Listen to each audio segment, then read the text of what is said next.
Hi everyone, it's Elicia, and today our dog River is joining me. I call her baby puppy. So as you may have heard me say, your symptoms are a gift. And the reason why they are a gift is because your body never lies. It's the only thing that is actually communicating the truth with you.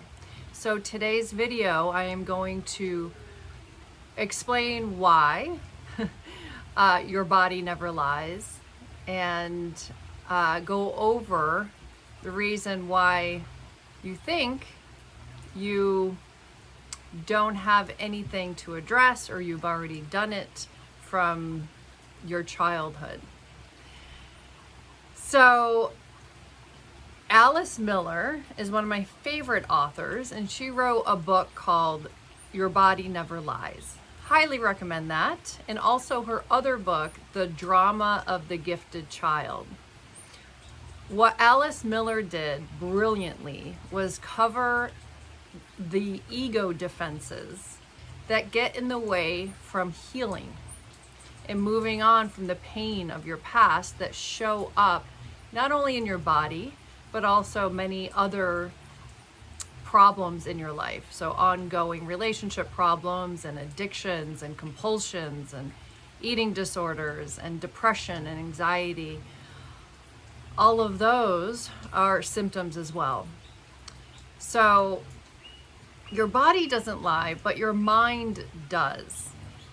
So I'm gonna, until you read her books, or if you don't want to read her books, go ahead and Google Alice Miller quotes.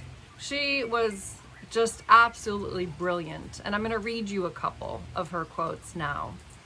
Genuine feelings cannot be produced, nor can they be eradicated. We can only repress them, delude ourselves, and deceive our bodies. The body sticks to the facts. And what that means is when you're a child, you have genuine feelings that oftentimes you don't feel safe feeling because it's an unsafe environment. Your parents can't handle them, or their emotions are dominating the environment in your household. So the only thing you can do is repress them to try to feel safe. And as children, we can't handle the truth of what's happening and the pain that we're experiencing if our caregivers and our parents are not able to help us with our feelings. So we have to repress and ignore and deny our feelings. And then what happens is our body expresses the truth later on when we're ready to heal from what we went through as a child. There's another great quote I'm going to read from Alice Miller. The truth about our childhood is stored up in our body, and although we can repress it, we can never alter it. Our intellect can be deceived, our feelings manipulated, and conceptions confused, and our body tricked with medication. But someday our body will present its bill, for it is as incorruptible as a child, who, still whole in spirit, will accept no compromises or excuses. And it will not stop tormenting us until we stop evading the truth. So what she is saying is that our body and the symptoms that never go away no matter what we do are actually our inner child, our wounded inner child, trying to get us to heal, to feel these feelings that we had to repress. And it won't stop. And that is why no matter what you do, how many diets and supplements and medications and meditations and spiritual practices you do, your symptoms don't go away. If you are dealing with chronic symptoms that don't go away, there's more for you and I've said this in my past videos, if you're watching these in order, there's more that you're not aware of, that you're still in denial of. I have experienced this myself. No matter what I did, my bloating and digestive problems and yeast infections just kept coming back. And I was deluding myself, and I was in denial around a pattern that I was in, that I was not willing to give up completely. And I was still engaging with a man who wasn't good for me. And it was leaving me in my wounded child. It was repeating what I experienced as a child. And my mind was making up justifications to be in this relationship. And my body was telling me the truth. And this is why your body never lies. And I have seen this 100% of the time with everyone I work with. I'll even have people come to me, and I have an initial 6-week class to go through the core emotional healing process.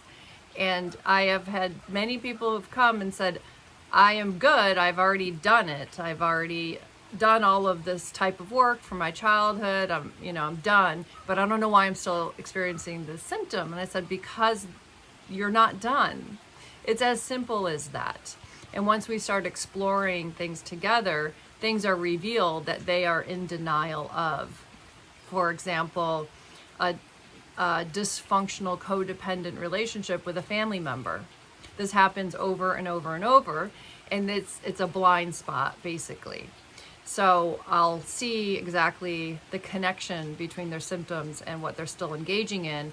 And why they're still engaging in it is because they haven't healed from their childhood wound with this parent or with someone who is like their parent.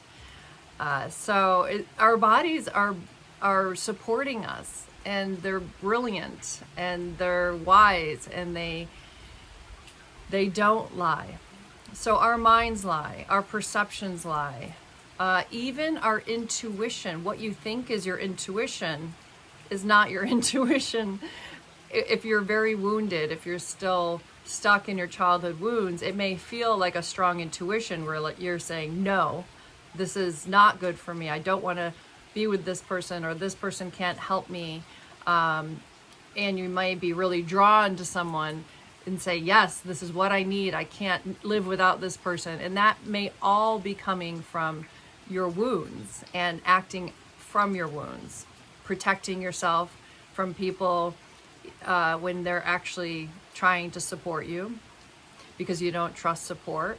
And you may be drawn to someone who is like one of your parents, who is not good for you, but there's this addictive quality to it where you just can't not be with them. So listening to your body is the only thing that's going to give you the truth. You can't trust your mind, your perceptions, and even your intuitions when you're wounded. Your intuition will get clearer and stronger when you do heal from your childhood wounds and you feel your repressed emotions. Then your emotions get clearer, and your intuition does as well. So I'm going to just go over quickly other defenses. So what I've been covering, this mind, our mind has to distort things as children to survive, to deal with it, to not feel it all because we couldn't handle it, especially when our parents are the ones harming us, when they're creating the pain, when they're neglecting us, blaming us, shaming us, abusing us in different ways. We wouldn't be able to handle feeling the reality of all of that, our true feelings, the truth of them who we rely on 100% for our survival, our safety, love, and everything. So if we're not feeling safe with people who are supposed to help us feel safe, or loved by the people who are supposed to be loving us, then it would be very unstable, and we may just check out. And some people do just completely check out in order to survive. And that one, so what I'm reviewing is called ego defenses, the ways that we had to protect ourselves as children to deal with it and to cope.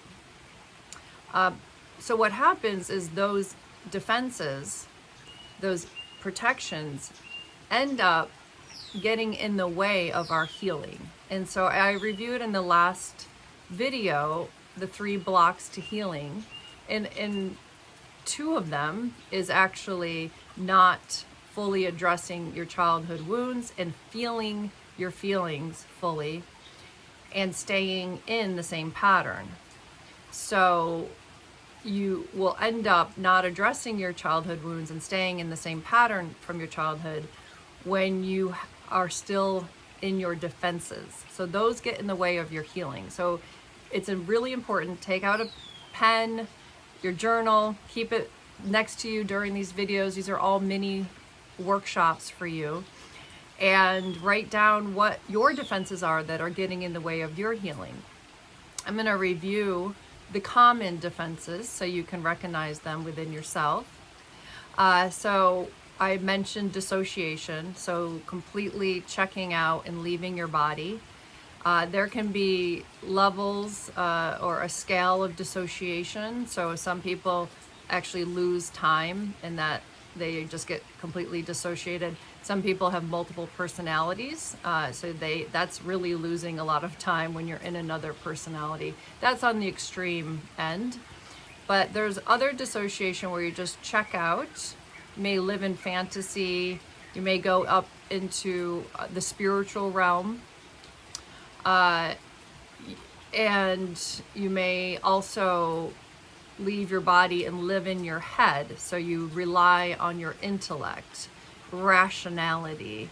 You read books, you Google, you want to understand instead of feel. You may also be living in the future where you have a lot of impatience. What's going to happen? I wonder when this is going to end. Da, da, da. So that's keeping you from being in the present moment, which is when and where you can feel your feelings. You could be living in the past, ruminating over something you said, what other people said. Again, it's keeping you from being in your feelings if you're in your head. There is complete denial and repression, which pretty much everyone has. And this is why you can't do this work. You cannot heal on your own. You have to work with a practitioner who can help you see what you had to deny. Everyone I've worked with was not aware of things that they just couldn't look at, and they weren't even aware that they couldn't look at it. And so during the process, the core emotional healing process, and working with me and my husband or anyone else, another practitioner, what happens is it's a revealing process of, oh yeah, I didn't even think about my dad not being around and how that affected, or him abandoning us and never calling, or my dad being abusive and how that affected us, or how my mom was shut down and didn't protect us, or my dad didn't protect us. So there's a lot of things that you're not aware of that need to be shown to you so you can, the first step in feeling is actually your awareness and your acknowledgement of what happened. So facing the truth of what happened so you can validate your feelings. Also, once you begin to feel your repressed emotions, more memories will come up, because then your body and your psyche knows that you are processing and you don't have to be in denial anymore.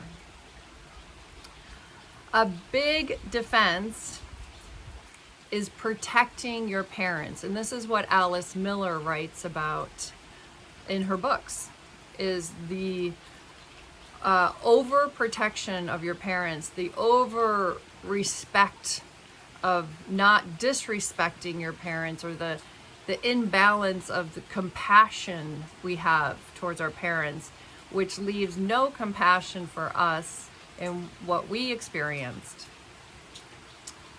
And it also doesn't respect us as children. It's only respecting the parent who didn't respect the child. So protecting the parents can be understanding why they did what they did, that they had it worse. And so that will automatically dismisses what you went through. Well, I understand what they did and why they did it. They did the best they could. They had a even worse childhood. So that disconnects you from your feelings. You can acknowledge that they had it worse and they were wounded, and it's not an either or. It's and it impacted me and it hurt me. And then feeling your feelings is what's going to help heal you. So this is what I'm going over today, is going to help you see what's keeping you from feeling your feelings, or doing this work, or approaching this work, or working with someone to help you heal from your childhood, which will heal your symptoms, getting to the root cause of your symptoms. And then, other protections of parents is just afraid of abandonment, which comes from childhood. So you had to not speak up or repress your feelings to make them happy, or else there was a threat of losing love or losing them. They may have even threatened you that they would go away if you were bad. And other things as well around protecting parents. There's the other ways that people protect parents. Also, comparing and minimizing is a big one. So this is a very common one where you may say other people had it worse. Well, I wasn't hit, I wasn't severely abused, so there's nothing to complain about. So that will immediately, again, take you out of your feelings and what happened to you and what hurt you. There is no comparison in healing. There's no comparison. All that matters is what hurt you, what you experienced, and how it impacted you, and how it's still impacting you today. Another one, especially for people who have done a lot of work, is to say, I've already done it. So if you've been to therapy, you've talked about it, that's one thing, but actually feeling it and working it out is another. So if you've talked about it, you may think you've done it, but you haven't. If you've done some processes and healing modalities and some expression, you may think you've done it, but there's always more. And that's why listening to your body is going to help you the most, of saying, okay, there's still more. If my body is expressing chronic symptoms that don't go away, there's still more. If I'm still repeating these patterns, there's still more. If I'm still emotionally eating, there's still more. So listening to your symptoms is what's going to help you the most. Know that there's still more. Another defense is actually blaming and projecting your pain onto other people. All these other people are hurting you. They keep hurting you, where actually you're hurt and you need to feel your hurt. Sometimes you may even project your pain onto God. God, why aren't you helping me? Why am I always suffering? And then there's addictions and ways that you numb. Even, eating food, checking out, watching TV. If you feel a strong emotional trigger, pay attention to what you do to not feel it. Where you may find yourself really checking out, or you may find yourself going to the refrigerator to eat, having a drink, having a smoke, having sex, doing something to shift how you're feeling is another defense protection. So today that covers why your symptoms are a gift, and your body never lies. So listening to your body over your mind is going to help you move forward, and working with a practitioner to help you with what you don't know that you had to deny, and your blind spots. We all have blind spots that we can't see, and then we all justify behaviors that are not good for us. So it's really important to work with someone. Thanks again for joining these mini workshops, and I'll be continuing through the core emotional healing process. This is really important in the beginning to know what's going to keep you from healing and what is going to keep you from feeling before we go into the feeling process. So remember, your symptoms are a gift. I really would love to hear from you, what you have learned today. Please like the video and comment on, share what you see within yourself that keeps you still in your defenses and keeping you from feeling what you need to feel in order to heal.